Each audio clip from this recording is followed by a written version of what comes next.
Jason खां jail जी खाधल खावा बाराड़ी जी कखाई झूपड़ी आजादी वारी जिथे दाल सामानी मिले सुका टुकर मिलन हजार दफा हुआ झूपड़ी जेल जे महलातुन खां भली आ।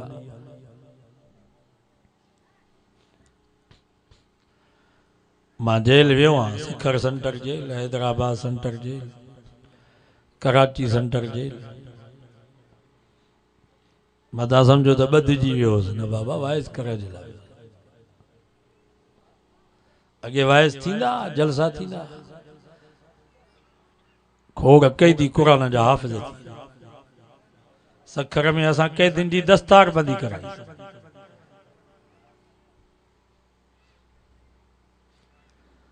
हैदराबाद में शेख उमर जंहिंखे फांसी जी सज़ा है इन जलसो करायो। असांजो दोस्त मौली मिठल पितावी उते पढ़ाईंदो हुयो। मातली जा दोस्त हुया, खून जे केस में आया, 12 साल उन्हनि खे सज़ा मिली, जेल में निकिता त कुरान जा हाफ़िज़ थी।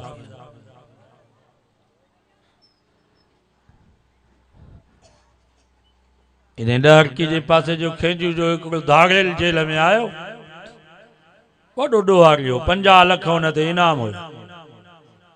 इन पासे जे असांजे तबलीग जमायत ते पाबंदी, किथे भी तबलीग जमायत न वेंदी। पर यार जो सखर सेंटर जेल में आयो, उते वाइज़ ॿुधाई, कुरान मजीद पढ़ियई, जेल में निकितो त ॾाढ़ी मथे ते पटको।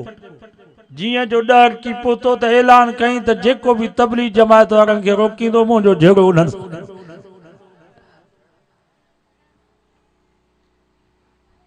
बरेलिन जे मस्जिद में तबलीग जमायत वारनि खे घुराई। हाणे वॾो मदरसो खोलियो आहे, जलसा पियो कराए। यो बदमाश परवेज़ आयो जेको दुबई में थुकूं पियो थो खाए बेईमान, हाणे रोए थो त मां बीमार आहियां। इन कमीने अचे बंदिश विधी त वाइज़ न थियनि जेलनि में। ये जेली अञा हरामी थियनि, हालांकि जेलनि जी दिलि नरम आहे। अबे अम्मा खां जुदा, ॿारनि खां जुदा, बचनि खां जुदा, उन्हनि जी दिलि नरम हूंदी आहे। थोरो बि उन्हनि खे वाइज़ कबो आहे त यकदम उहे मुतासिर थींदा आहिनि। दुआ कयो अल्लाह इन कमीने खे तबाह ऐं बर्बाद करे, जंहिं जेलनि में अचे वाइज़नि ऐं जलसनि ते पाबंदी विधी। इंशाअल्लाह लोड़े लोड़े मरंदो यो बेईमान। दीन सां जड़ी दुश्मनी इन कमीने कई अहिड़ी कम न।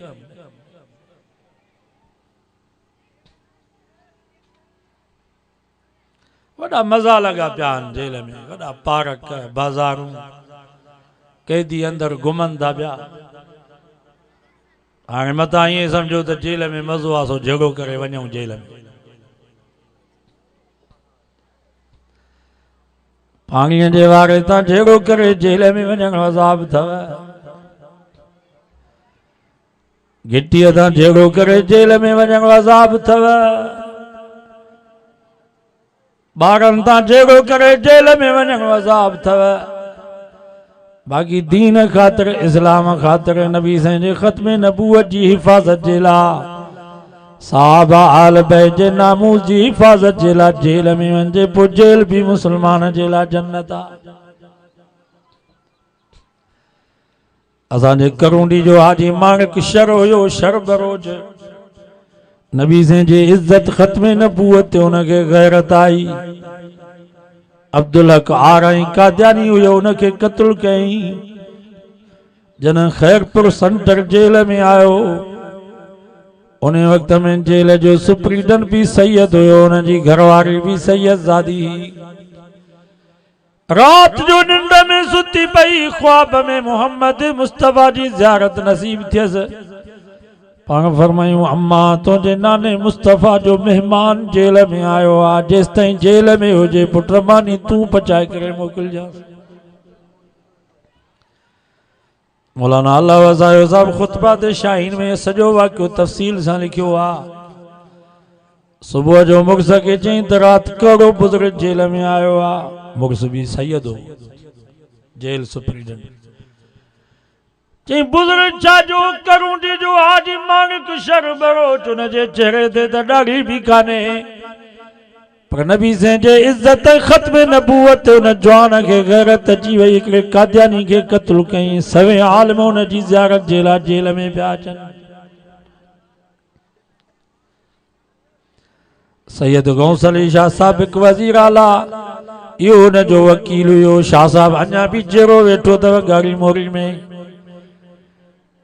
शाह साहब फरमाईंदो, जंहिं जज हाजी माण्हू खे सज़ा ॾिनी उहो जज बि जेल में ज़ियारत जे लाइ आयो। जॾहिं हाजी माण्हू जे चेहरे ते जज जी नज़र पई त जज रोई ॾिनो, चई शाह साहब ज़िंदगी में मां का बुज़ुर्ग जे चेहरे में अहिड़ी नूरानियत न ॾिठी आहे जेका नूरानियत हिन जवान जे चेहरे में थो ॾिसां। कहिड़ो अमल हुयो हाजी माणिक जो। मौलवी त कोन हुयो, सैयद त कोन हुयो, बुखारी त कोन हो। मौलवी जोगी जे लाइ त का माई खे नबी से ख्वाब में पारत कोन था कनि त राति ॾींहुं वाइद पियो थो करे, मानी तूं खाराईंसि। सैयद हबीबुल्लाह शाह बुखारी उन जे लाइ त का माई खे नबी से पारत कोन था कनि त मुंहिंजे ख़ानदान जो बच्चो आहे, राति ॾींहुं वाइस थो करे, दीन जो पैगाम पियो पहुचाए, मानी पचाए खारायोसि। हाजी माण्हू त शर बरोज हुयो, बरोज बेसोच। उन जे चेहरे ते त ॾाढ़ी बि कान हुई, पर नबी साईं सैयद ज़ादी खे पारत था कनि त मुंहिंजो महिमान आहे, जेसि ताईं जेल में हुजे मानी तूं खाराजा। जज चयो त हाजी माणिक ते गवाह कोई न आहे, शाहिद कोई न आहे। जेकॾहिं कोर्ट में अची इनकार करे त मां कादियानी न मारियो आहे त 3 महीने में असां आज़ाद कंदासीं। शाह साहब खे चई केस कूड़ो थी वेंदो। पोइ शाह साहब मौलाना मोहम्मद अली जालंधरी रहमतुल्लाह अलैह खे चयो, साईं जजनि जो वकीलनि जो मशवरो ही आहे त हाजी माणिक इनकार करे त मां कादियानी न मारियो आहे, केस कूड़ो थी वेंदो, 3 महीने में आज़ाद थी वेंदो। पोइ मौलाना मोहम्मद अली जालंधरी रहमतुल्लाह अलैह हाजी माणिक सां जेल में खैरपुर मुलाकात जे लाइ आया। फरमायूं हाजी साहब वकीलनि जो मशवरो ही आहे त तव्हांजे मथां गवाही कोई कोन थो ॾिए, जेकॾहिं तव्हां इनकार कयो त मां कादियानी न मारियो आहे, केस कूड़ो थी वेंदो, तव्हां आज़ाद थी वेंदो 3 महीने में। ताजी मांगे को दान निकरी वही, चे मौलाना मां छो इनकार कयां, मां फांसी जे तख्ते ते भी चवंदुसि त हिकिड़े सूअर खे मां मारियो आहे, मां नबी साईं जे गुस्ताख खे जहन्नम में पहुचायो आहे। मौलाना मां छो इनकार कयां, मां हज कया, उमरा कया, खैर खैरातूं कयुमि, वज़ीफ़ा पढ़ियमि, पर कॾहिं बि ख्वाब में नबी साईं जी ज़ियारत न थी। पर जंहिं वक़्त खां वठी इन कादियानी गुस्ताख रसूल खे मां मारियो आहे, खैरपुर जे जेल में का रात ख़ाली न आहे जो मोहम्मद मुस्तफ़ा जी ज़ियारत न थी।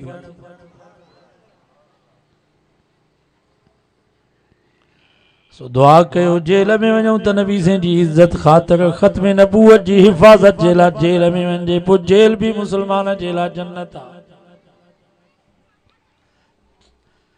हज़रत खुबैब रज़ी अल्लाह ताला अन्हु मक्के जे जेल में कैद थी पियो। हारिस हिकिड़ो काफ़िर हुयो जेको बदर में क़त्ल थी वियो, उन जे घर में हज़रत खुबैब खे कैद कयो। मक्के जे वॾेरनि चयो त हिन जूं दरियूं बि बंदि कयो, दरवाज़ा बि बंदि कयो, मानी बि बंदि कयो, पाणी बि बंदि कयो, सो पाण ई बुख ई उञ में तड़पी तड़पी मरी वेंदो। असां छो मारियोसीं, पाण ई मरी वेंदो। 7 ॾींहं 7 रातियूं हज़रत खुबैब मक्के जी जेल में कैद आहे। दरियूं भी बंद, दरवाजा भी बंद, मानी भी बंद, पानी भी बंद। ओ हारिस काफिर उन जी धी चवे थी, मां दरवाजे जे सुराख मां अंदर जाती पाए करे जो ॾिठुम त खुबैब मुस्कुराए पियो। उन जे आॾो अहिड़ा मेवा पिया जन जो वजूद न मक्के में मौजूद न मदीने में। जेल में मेवा पियो खाए जन्नत जा। उन्हें माई वनी मक्के जे वडीरन की चयो त चेलीअ खे तव्हां जेल में वारियो आओ त जेरो आओ त मुस्कुराए थो पियो, अॻे के घुमी वधीक ख़ुशि थी वियो आहे। अलाए किथों था हुन जे लाइ मेवा अचनि जंहिंजो मौजूद न मक्के में मौजूद न मदीने में मौजूद। पोइ वॾेरनि अची हज़रत ख़ुबैब खे कढियो, मक्के जे चौक में आंदाऊं। सब मक्के जा वडेरा सरदार नंढा वॾा जवान कुराड़ा मर्द औरतूं गॾु थिया त जो नबी साईं जे ग़ुलाम खे कीअं थी सज़ा मिले। मक्के जे सरदारनि जो ख़ुबैब अञा बि वक़्तु थई आहे, पंहिंजी जान बचा या इस्लाम बचा। हज़रत ख़ुबैब फरमाए ज़ालिमो ही त हिकिड़ी जान आहे, मुझे जिस्म ते जेतिरा वार आहिनि एतिरियूं रब मूंखे जानियूं ॾे, मां हे सभु जानियूं मोहम्मद मुस्तफ़ा जे इज़त ख़त्म नबूवत ते क़ुर्बान कंदो रहंदुसि।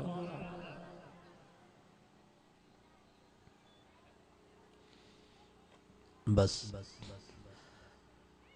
वॾेरनि चयो भला हाणे हिकिड़ी ॻाल्हि मञ, सिर्फ़ ज़ुबान सां ईअं चओ त जंहिं जाइ ते मां बीठो आहियां हिते मोहम्मद मुस्तफ़ा हुजे, तॾहिं बि तुंहिंजे जान जी बख़्शी आहे, तोखे आज़ाद था कयूं। त हज़रत ख़ुबैब खां दाह निकिरी वई, चई ज़ालिमो मां ईअं कीअं चवंदुसि त मुंहिंजी जाइ ते मुंहिंजो महबूब हुजे, मुंहिंजे जिस्म ते जेतिरा वार आहिनि एतिरियूं रब मूंखे जानियूं ॾे, मां हे सभु जानियूं नंबरवार क़ुर्बान कंदो रहंदुसि, पर मां एतिरो बि न चाहींदुसि त मुंहिंजे महबूब खे पेर मुबारक में कंडे जेतिरी तकलीफ़ पहुचे। ये तो सहाबा।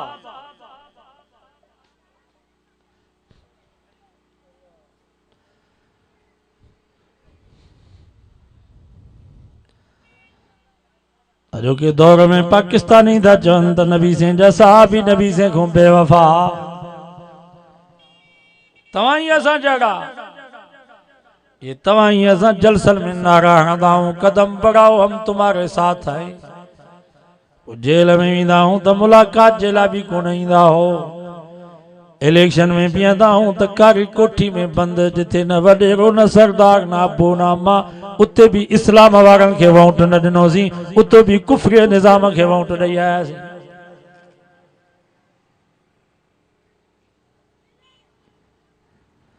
ला तजिदु कौमन युमिनून बिल्लाहि वल यौमिल आखिर युआद्दून मन हाद्दल्लाह व रसूलहु वलौ कानू आबाअहुम औ अबनाअहुम औ इख्वानहुम औ अशीरतहुम उलाइक कतब फी कुलूबिहिमुल ईमान।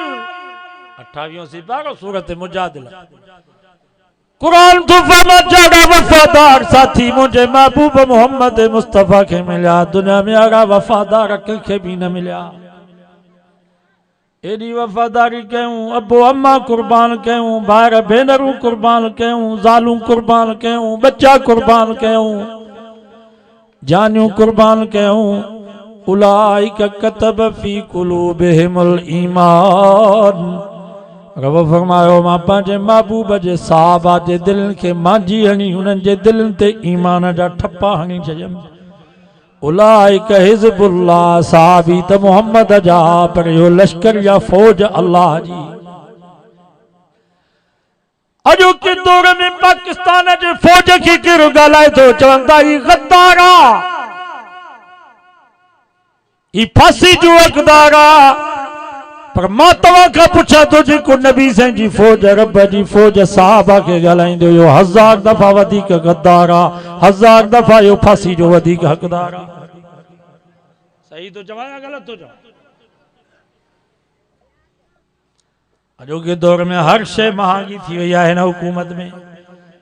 खंड महांगी, गेहूं महांगो, साबुण महांगो, लटा कपड़ा महांगा, तेल महांगो, पेट्रोल महंगो, डीजल महंगी। जेकर सस्ती थी आ त नबी साईं जी गुस्ताखी सस्ती थी आ, साहबा हाल जी तौहीन सस्ती थी आ। हिन हुकूमत में जेतरी नबी साईं जी गुस्ताखी, साहबा जी गुस्ताखी थी आ, कॾहिं भी अहिड़ी गुस्ताखी न थी आ। इन साल मुहर्रम जे महीने में को शहर खाली न हो जिते साहबा जी गुस्ताखी न थी। एफआर कटियूं पर कंहिंखे भी सज़ा न मिली, छो तो हुकूमत यहूदिन जी आहे। सब जेके वेठा आहिनि मथे यहूदिन जा एजेंट वेठा।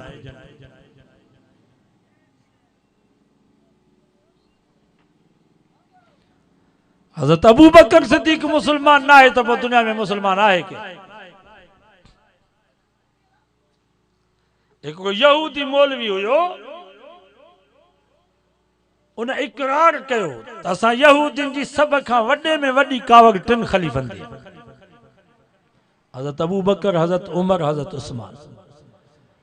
छो त उन्हनि असांजे मुंहं ते दांगी मली आहे। यहूदिन इकरार कयो। अबू बकर सिद्दीक़ साडा 11 लख मुरबा मेल ते हुकूमत कई। हज़रत उमर फारूक साडा 22 लख मुरबा मेल ते यहूदिन जा तरा कढी छॾिया। हज़रत उस्मान साडा 42 लख मुरबा मेल ते इस्लामी परचम लहरायो। उन यहूदी मौलवी चयो त अली साईं खे असां कुछ चङो चवंदा आहियूं, चङो चवंदा आहियूं, छो त अली साईं जे हुकूमत में हिकिड़ो भी शहर असांजो फतह न थियो, कंहिं हिक इलाइक़े ते भी मुसलमान काबिज़ न थिया। अली चङो हुयो, असां पंहिंजे मक़सद में कामयाब थियासीं, मुसलमान पाण में विढ़ी पिया, असांजी साज़िश कामयाब थी वई। पोइ असां सम्झोसीं त अली जी शहादत खां बाद असीं वरी साॻो पोयां इलाइक़ा वापस कंदासीं, शहर फतह कंदासीं। पर अमीर मुआविया जो आयो त असांजे मुंहं ते दांगी मले छॾियईं, यहूदिन जा तरा कढी छॾियईं। साडा 62 लख अधु दुनिया ते 19 साल इस्लामी हुकूमत कायम कयईं। तंहिंजे करे यहूदी चवंदा त अमीर मुआविया त असांजो वॾे में वॾो दुश्मन। हाणे मां तव्हां खां पुछां थो, जन यहूदिन जे मुंहं ते दांगी मली, पोइ यहूदी उन्हनि खां ख़ुशि थींदा? ही जेको नबी साईं जे सहाबा ते, हज़रत अमीर मुआविया ते या टिन ख़लीफ़नि ते बकवास थो करे, इहो यहूदिन जो नसुल आहे बाबा। मुसलमान त हिननि जो नालो ॿुधंदो त हुन जूं अखियूं ठरी पवंदियूं, हुनजी दिलि बाग बहार थी पवंदी। अबू बकर सिद्दीक़ मुसलमान न आहे त पोइ दुनिया में मुसलमान आहे केरु?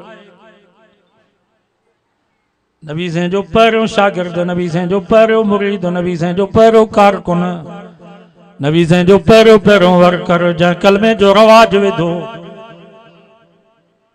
ऐं नबी साईं हज़रत अबू बकर खे दावत न ॾिनी, हज़रत अबू बकर सिद्दीक़ पाण आयो।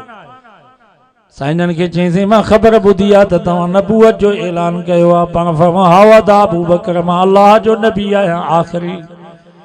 मूंॾे क़ुरान मजीद नाज़िल थियो आहे, रब जो वही मूंॾे नाज़िल थियो आहे त हज़रत अबू बकर सिद्दीक़ को मुजज़ो तलब कोन थो करे, का तहक़ीक़ ऐं जांच कोन थो करे। नबी साईं खे चई उबसत यदक, साईं पंहिंजो हथ ओॻिते कयो त मां कलमो पढ़ी करे मुसलमान थिया। बग़ैर तहक़ीक़ जे, बग़ैर मुजज़े तलब कंहिंजे अबू बकर सिद्दीक़ नारो थो हणे, मुंहिंजा महबूब मां मञा थो तूं वाक़ई अल्लाह जो सचो रसूल आहे, अशहदु अन्नक रसूलुल्लाह। अबू बकर सिद्दीक़ मुसलमान ना है तो दुनिया में आहे मुसलमान कौड़ो? सही तो चवां या गलत थो चवां? इन वक्त यहूदिन जी वॾी साज़िश आहे।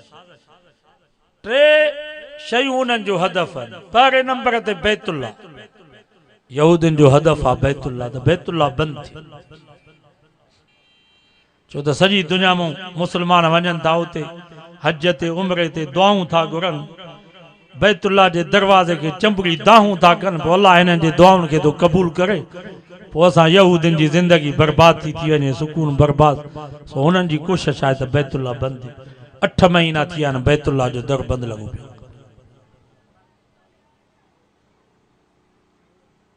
कली असां बैतुल्ला खे ढके छॾियो अथनि, कली ॾेई छॾी। हाणे जेको उम्रे ते वञे तो 3 लख हुनजो ख़र्च थो थिए, सिर्फ़ 10 ॾींहंनि जी इजाज़त या 8 ॾींहंनि जी। टेस्टूं हिते जुदा, वरी जिद्दे में जीअं जो लहंदो त एहराम समेत हल करंतीना। करंतीना सम्झो था, कोठीअ में हुनखे बंदि था कनि। 3 ॾींहं उते बंदि पियो। जेकर वरी उते कोरोना साबित थी वई त हल बाबा वापसि, 3 लख ई तुंहिंजा तेल वापसि न ॾींदा। 3 ॾींहंनि खां बाद उतां कढंदा जीअं कैदीअ खे गाॾीअ में वाड़बो आहे ईअं वाड़े उते तवाफ़ कराईंदा सफ़ा मरो कराईंदा वरी 2 ॾींहं उते जेल में वाड़ींदा वरी 2 ॾींहंनि खां पोइ मक्की कढंदा वरी बैतुल्ला में वञण जी इजाज़त न आहे वरी मदीने कढंदा 2 ॾींहं उतां जीअं कैदीअ खे घुमाइबो आहे नबी साईं जे रोज़े ॾे वञण कोन था ॾियनि बसि घुमाए वरी गाॾीअ में कैदीअ वांगुरु वाड़े जिद्दे में रवानो था कनि मां तव्हां खां पुछां थो इहो जो हाल उमिरि वारे जो थींदो त मुस्लमान को वेंदो उमिरि ते 3 लख केरु भरे भला भरियूं सही 5 लख त को सुकून सां इबादत करण ॼण न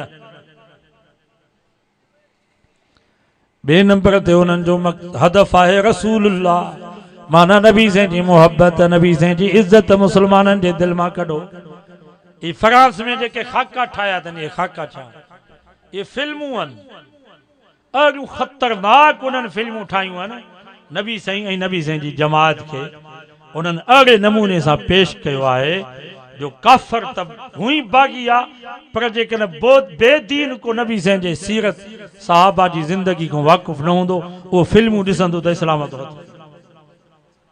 एॾियूं ख़तरनाक फिल्मूं ठाहियूं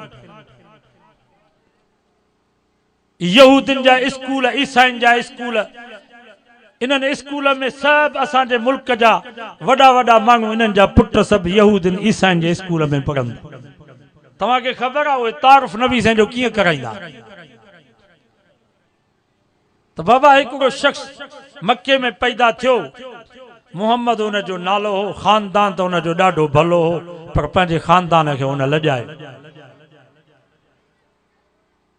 40 साल खां बाद नबूअत जो ऐलान कयईं ही नबी साईं जो तारुफ़ कराईंदा आहिनि यहूदी ईसाई मुस्लमाननि जे ॿारनि खे ही बेगरत मुस्लमान जेके पंहिंजा बच्चा ईसाइन जे स्कूल में था छॾनि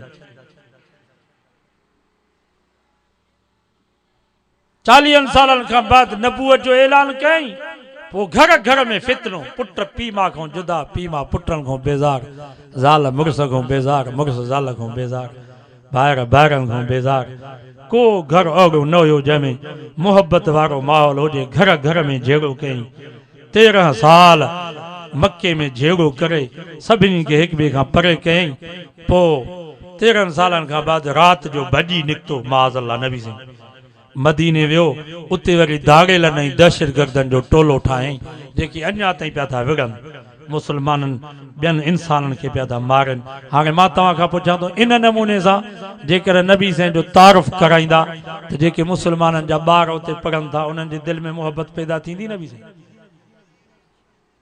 ये सब बेगरत वॾा माण्हू जेके ऑक्सफोर्ड यूनिवर्सिटी में पढ़नि था इन्हनि जे दिलि में नबी साईं जी मोहब्बत के थिया मोहब्बत हुजे हा त मुमताज़ कादरी खे फांसी ॾियनि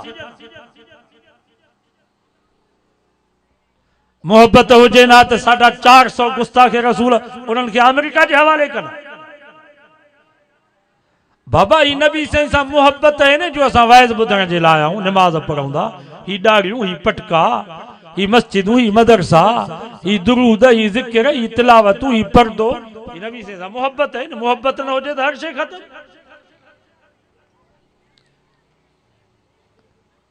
राफिज़ ने शीयन जा स्कूल वरी पब्लिक अहल बैत उते वरी नबी साईं जे सहाबा खां बेज़ार कर माना अहिड़ा सब्जेक्ट पढ़ाईंदा अहिड़ा सबक पढ़ाईंदा जो मुस्लमाननि जा बच्चा सहाबा खां बेज़ार थी पोइ नबी खां जेको बेज़ार सहाबा खां बेज़ार पोइ इहो मुस्लमान रहंदो 3 नंबर ते हुननि जो हदफ़ आहे कलामुल्लाह त क़ुर जी तालीम ख़तम थी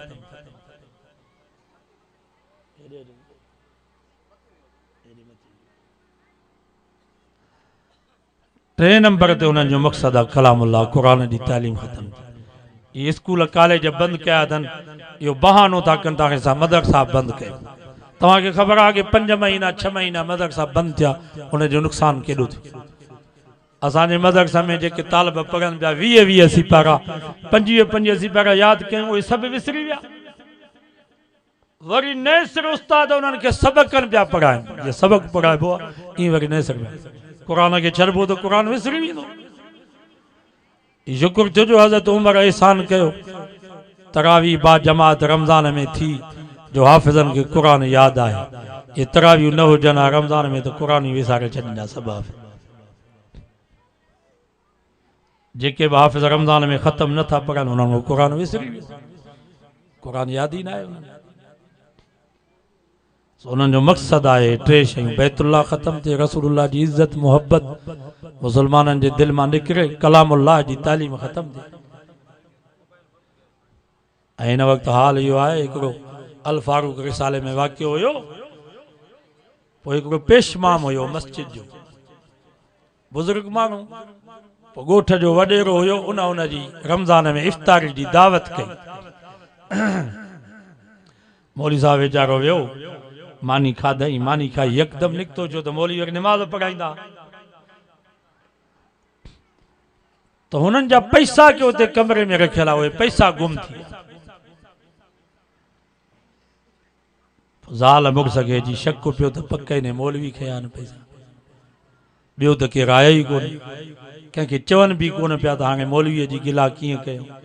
पोइ सॼो साल इन बदगुमानी में त चङा मौलवी मस्जिद जो चोर आहे।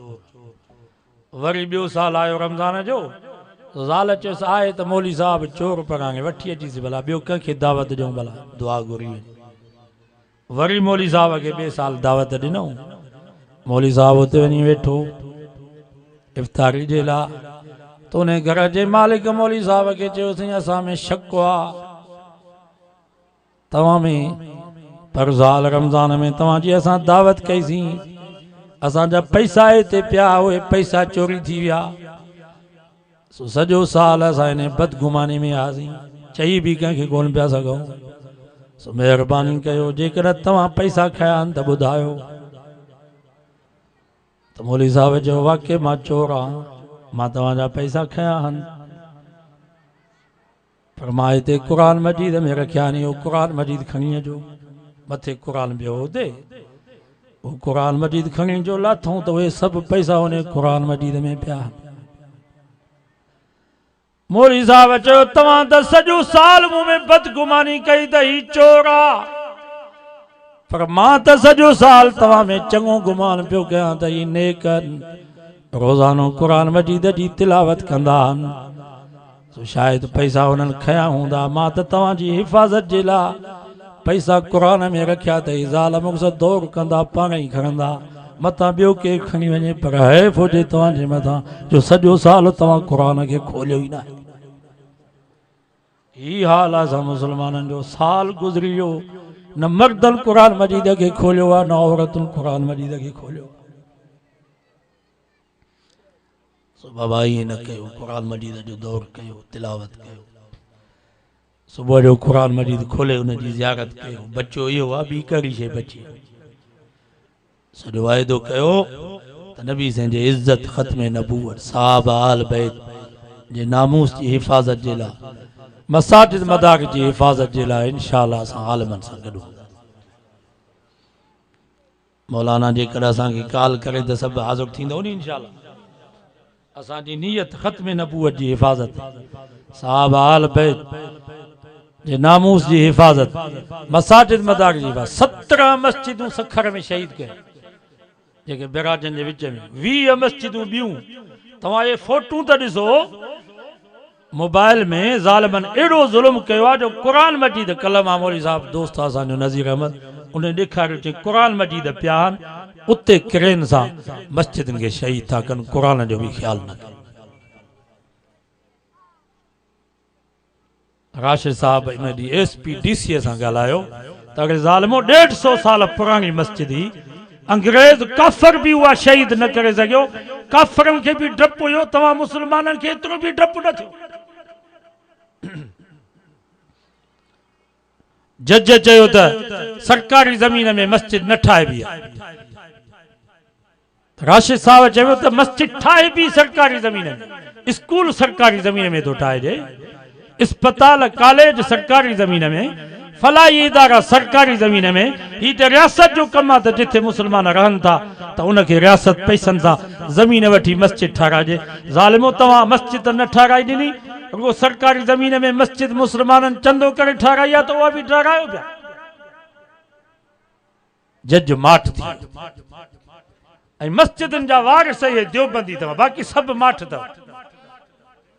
न तव्हांजे मिनिस्टर खे न सरदार न ख़ान खे का गैरत आई उहे त चवंदा त मस्जिदूं भली शहीद पर वाइदो कयो त जीअं हज़रत साईं अमरोटी मस्जिदनि जी हिफ़ाज़त जे लाइ मैदान में निकितो असां बि मसाजिद जी हिफ़ाज़त जे लाइ मैदान में निकितो मौलाना काल जी त वाइदो कयो इंशाअल्लाह मथनि सां कफ़न ॿधी करे असां मैदान में निकिरंदासीं दुआऊं बि घुरो अल्लाह ताला उलमा जी हिन तहरीक खे कामयाब फरमाए 13 डिसंबर लाहौर जलसो आहे मौलाना जो सॾु आहे अज़म कयो त हिन वक़्त खां वठी असां तयारी कंदासीं इन सॾ ते हाज़िर थींदासीं हिन वक़्त इहे जलसा सम्झो जिहाद आहे माण्हू गैर सियासी चवंदा साईं जलसनि जो कहिड़ो फ़ाइदो बाबा हिते मौलाना राशिद साहब सखर में पहुतो त मस्जिदूं बची वयूं कि न एहतिजाज जो फ़ाइदो थियो या न 50 ॼणा जेकर खानपुर थाणे ते गॾु थियनि त सूबेदार जा हिकिड़ा पघर लहंदा पिया चवनि बाहूं तो बधे ज़रे अंदर ज़रे ॿाहिरि 50 ॼणनि जो एहतिजाज जो असर थिए थो